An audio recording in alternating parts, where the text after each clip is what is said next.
सबसे fast update के लिए सब्सक्राइब करें फर्स्ट इंडिया यूट्यूब और हाँ, बेल आइकन दबाना ना भूलें। और अब बात यूपी राजस्थान बॉर्डर पर चले पॉलिटिकल ड्रामे की। तो आखिरकार यूपी की सरकार की ओर से इजाजत नहीं मिलने पर कांग्रेस ने बसों को वापस रवाना कर दिया है और इस दौरान भरतपुर के यूपी बॉर्डर पर डॉक्टर सुभाष गर्ग, भजन लाल जाटव, जोगिंदर सिंह अवाना, जुबेर खान, वाजिब अली समेत अन्य नेता जुटे रहे।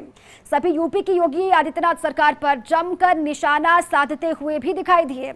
वहीं बसों को एंट्री नहीं देने के मामले को लेकर प्रियंका गांधी वाड्रा ने सोशल मीडिया पर भी भड़ास निकाली। वो रूबरू हुई और कई मुद्दों पर उन्होंने सरकार को घेरा। उन्होंने कहा कि हम मजदूरों की सेवा भाव से मदद करना चाहते हैं, ये समय राजनीति करने का बिल्कुल भी नहीं है।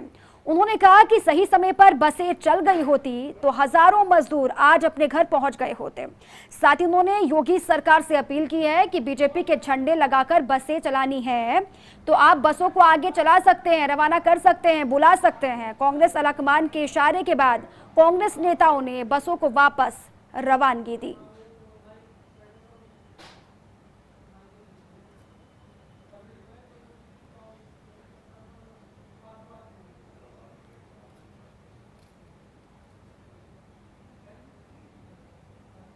हम सबकी जिम्मेदारी है इनके प्रति, मेरी है, आपकी है, सरकार की है, हर राजनीतिक दल की है। इसलिए मैं समझती हूँ कि ये राजनीति करने का समय नहीं है। बहुत ही स्पष्ट हूँ कि हर राजनीतिक दल अपने राजनीतिक परहेजों को दूर करते हुए सकारात्मक भाव से, सेवा भाव से लोगों की मदद में शामिल हों।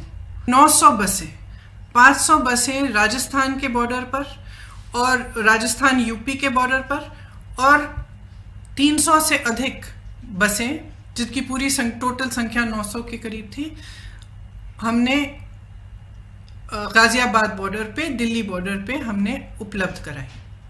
अब अगर ये बसें चली होती तो कल 36,000 और आज 36,000 लोग अपने घर के लिए सही सलामत सुरक्षापूर्ण रवाना हो जाते। आपको भाजपा के झंडे लगाने हैं, इन पे अपने भाजपा के स्टिकर लगाने हैं तो बेशक लगाइए, बेशक लगाइए।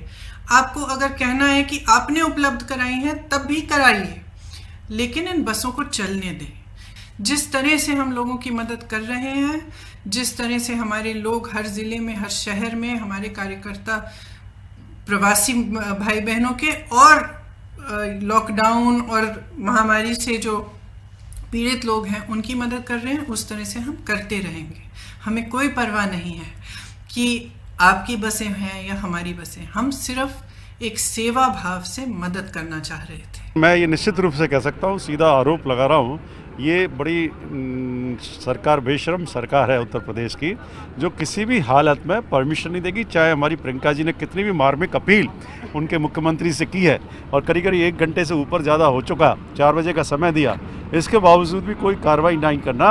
एक साधु का रूप उनका है और साधु हमेशा परोपकारी होता है, वो सेवा भाव में लगा रहता है। परंतु हर धर्मी के कारण कितने मजदूरों को ये बसें लेके आती जाती, परंतु उनकी हरदर्मा के कारण आज तमाम जो मजदूर हैं वो आने जाने में असमर्थ हो रहे हैं। तो देखिए, हमने पूरे प्रयास किए, हमारे नेतृत्व ने पूरे प्रयास किए कि यूपी की सरकार परमिशन दे दे उन गरीब मजदूरों को, गरीब लोगों को, प्रवासियों को जो बेचारे धूप में सड़क पे चल रहे हैं, इन गाड़ियों को परमिशन दे दे ताकि ये चले जाएं, तो नहीं दी।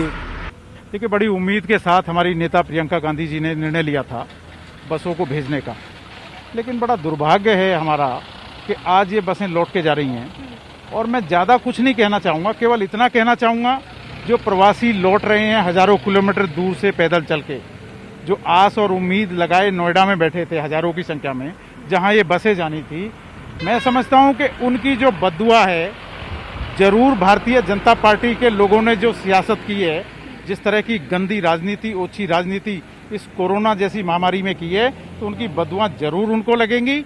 और मैं ये अपील करना चाहता हूं भारतीय जनता पार्टी के लोगों से, खासकर देश के प्रधानमंत्री श्री नरेंद्र मोदी साहब से भी ये मैं अपील करना चाहता हूं कि हम लोगों को राजनीतिक दलों से ऊपर उठ के इस देश के बारे में सोचना चाहिए। बिल्कुल बड़ा मुश्किल टाइम है, गर्मी का मौसम है, हज़ारों मजदूर परेशान हैं। 1000 बसों से लगभग 50,000 मजदूर एक दिन में अपने घर पहुंच सकते थे, लेकिन बड़े अफसोस की बात है कि उन मजदूरों की मदद नहीं हो पा रही और पूरा देश देख रहा है कि जिस तरीके से योगी सरकार ने ये मदद रोकने का काम किया है। और इसी पर सीधे आपको भरतपुर लिए चलते हैं। वहाँ की बॉर्डर से हमारी सहयोगी सुषमा जुड़ चुकी हैं। सीधा मैं उन्हीं का रुख करती हूँ। सुषमा, आप वहाँ पर मौजूद हैं, लंबे वक्त से आप देख रहे हैं वहाँ पर क्या स्थिति है, अभी की तस्वीर वहाँ पर क्या है? क्योंकि बस को लेकर बहस होती रही और बेबस हो गए मजदूर। अभी की ताजा स्थिति वहाँ पर बताएं।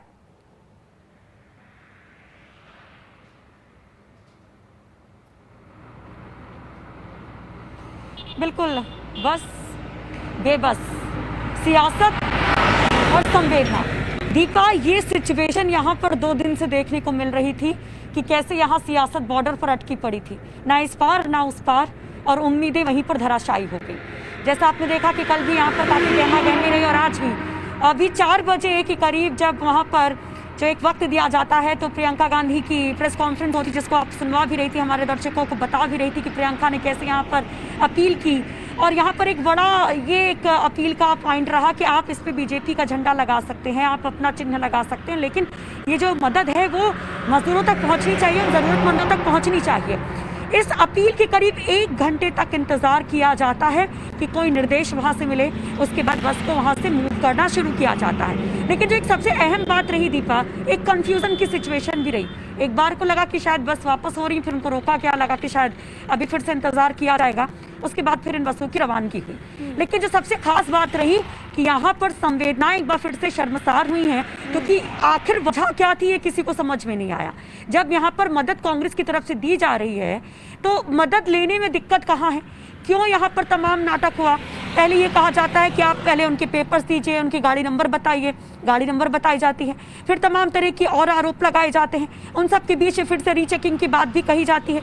बीच में एक पॉइंट वो भी कल आता है जब कहा जाता है कि यहाँ से परमिशन मिल जाएगी, ये बसें जा सकती हैं। सडनली एक कॉल आता है, फिर वहाँ पे वो रोक दी जाती हैं बसें। उसके बाद कल वहाँ पर जो तमाम पॉलिटिकल चीजें होती है, नारेबाजी, प्रदर्शन, उसके बाद मामले दर्ज होते हैं, गिरफ्तारी होती है, और जैसा कि आपने देखा कि यूपी के कांग्रेस अध्यक्ष की गिरफ्तारी भी होती है। ये तमाम चीजें होती रहती हैं, लेकिन जरा इसके पॉलिटिकल मतलब को समझिए। सियासत वहां पर जमकर हुई, सियासत लगातार होती रही, लेकिन उस सियासत के बीच पिसती रही आम जनता, एक तरीके से कहिए श्रमिक, एक तरीके से कहिए मजदूर, जो लगातार लंबे वक्त से परेशान है। बहुत शुक्रिया आपका तमाम जानकारियों के लिए।